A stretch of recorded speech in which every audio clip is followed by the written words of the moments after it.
Count 5 alleges that you're behind in your court assessed fees as of January 13th, 2026 in the amount of $4,357. Is that true or not true? True. Good morning. You're Austin Talbot. Yes, ma'am. And this is cause number 20-35335. Mr. Talbot is on probation for aggravated assault causing serious bodily injury. There's been a motion to revoke filed. Mr. Galmore, what is the announcement? Judge, I believe we have a proposal for the court we would like the court to consider. Mr. Talbot would enter pleas of true, and the agreement is that he would be extended for 1 year because his probation's already expired. He's already passed his expiration date, so he'd be extended for 1 year by agreement.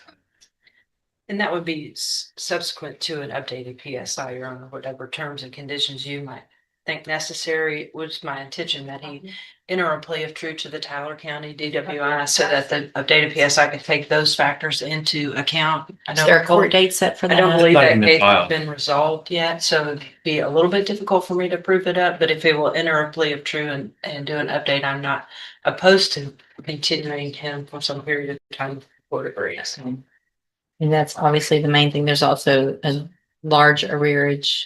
Correct. Austin Talbot isn't here for a new charge.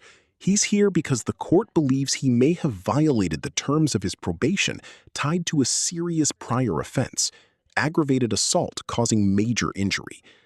Now, with a motion to revoke on the table, everything is at stake. I guess He did get another job now. He lost his job, got another job in Newton County, right? Did you have to move? Was it Tyler County or Newton County? No, I'm working in Angelina County. Angelina County. And I'm working for USA Lawn Services. That's the only place that would hire me. So he believes he'll be able to knock off that arrearage. Yes, ma'am. And Okay. I'm waiting on tax money too, so that was so. going Okay. forward to pay it off. Okay.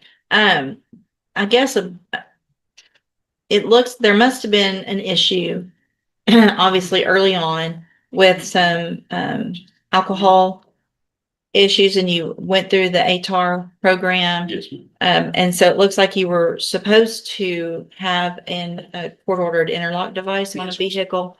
I have, But part of this is that he left, not just didn't have one, but all that happened in Tyler without that as well, which obviously gives me concern. Do you have that on your vehicle at this but I time? don't drive. I have a breathalyzer thing that I carry. on Okay. a person. Okay. I blow 4 times a day. Okay. And you're not driving? No, ma'am. Okay.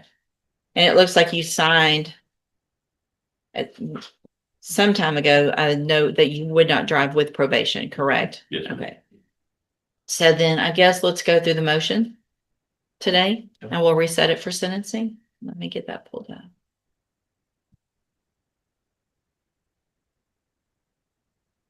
Mr. Talbot, would you please raise your right hand? Do you swear or affirm the testimony you're going to give in this hearing will be the truth, the whole truth, and nothing but the truth?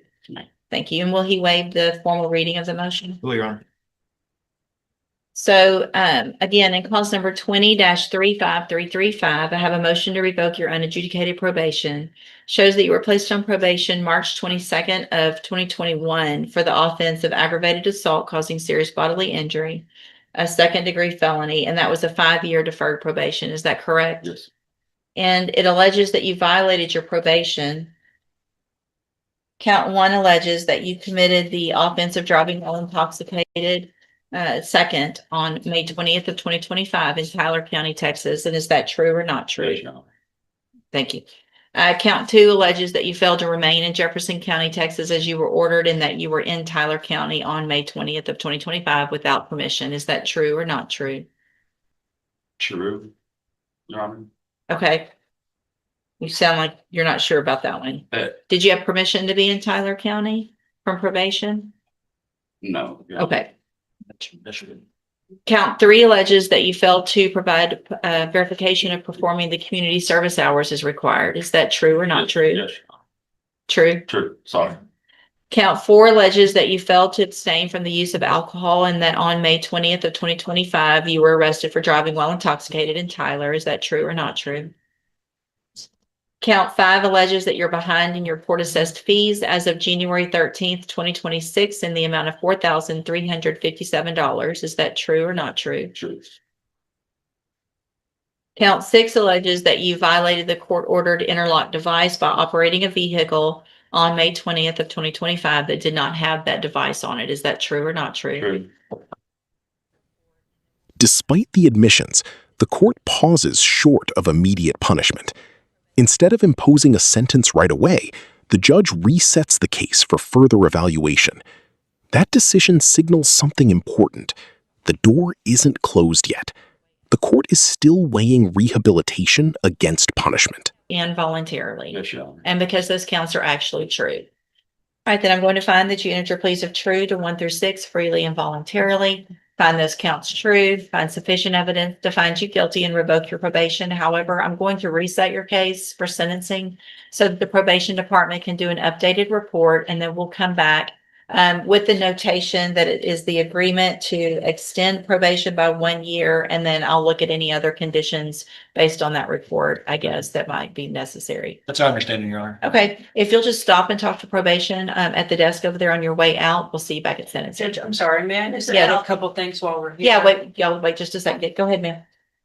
Judge, I handled this case originally, and would you please just admonish the complainant, there have been no issues thankfully in probation to my knowledge, to continue because his probation has expired and we haven't yet extended it out technically, would you please admonish him to continue that no contact with the underlying complainant, Amy Barnado, and also just so the court is aware, a lot of times those fees look like they're owed to probation. In this case, it was a subrogation issue and they are owed to an insurance. Okay. So obviously because the motion is pending, even though the time has run, you're technically still on probation because the motion holds it open. So you're still on probation, same conditions apply that you've been on, the no contact and trying to get that money paid as quickly as possible. Yes, Your Honor. Okay. Yes. Can, You can ask me questions over here. okay. And if y'all need anything.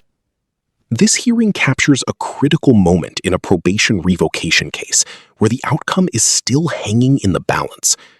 From the outset, the court establishes that Austin Talbot is on deferred probation stemming from a serious felony, aggravated assault involving significant injury. That alone places him under strict legal conditions. The state moves to revoke that probation, alleging multiple violations, while both sides initially discuss a possible agreement, extending probation by 1 year rather than imposing harsher penalties. As the hearing progresses, the judge methodically reviews each alleged violation. Talbot denies one of the most serious accusations tied to impaired driving, but admits to several others, including leaving the county without permission, failing to complete required community service, falling behind on financial obligations totaling over $4,000, and violating a court-ordered monitoring condition related to vehicle operation. These admissions are legally significant. Probation is conditional freedom, and failure to meet those conditions can justify revocation even without a new conviction. The judge ultimately finds that Talbot entered his admissions knowingly and voluntarily, determining that there is sufficient evidence to support revoking his probation. However, instead of immediately sentencing him, the court takes a more measured approach. The case is reset for a later sentencing hearing, allowing time for an updated pre-sentence investigation report. This report will provide deeper insight into Talbot's behavior, compliance, and overall progress before the court makes its final decision.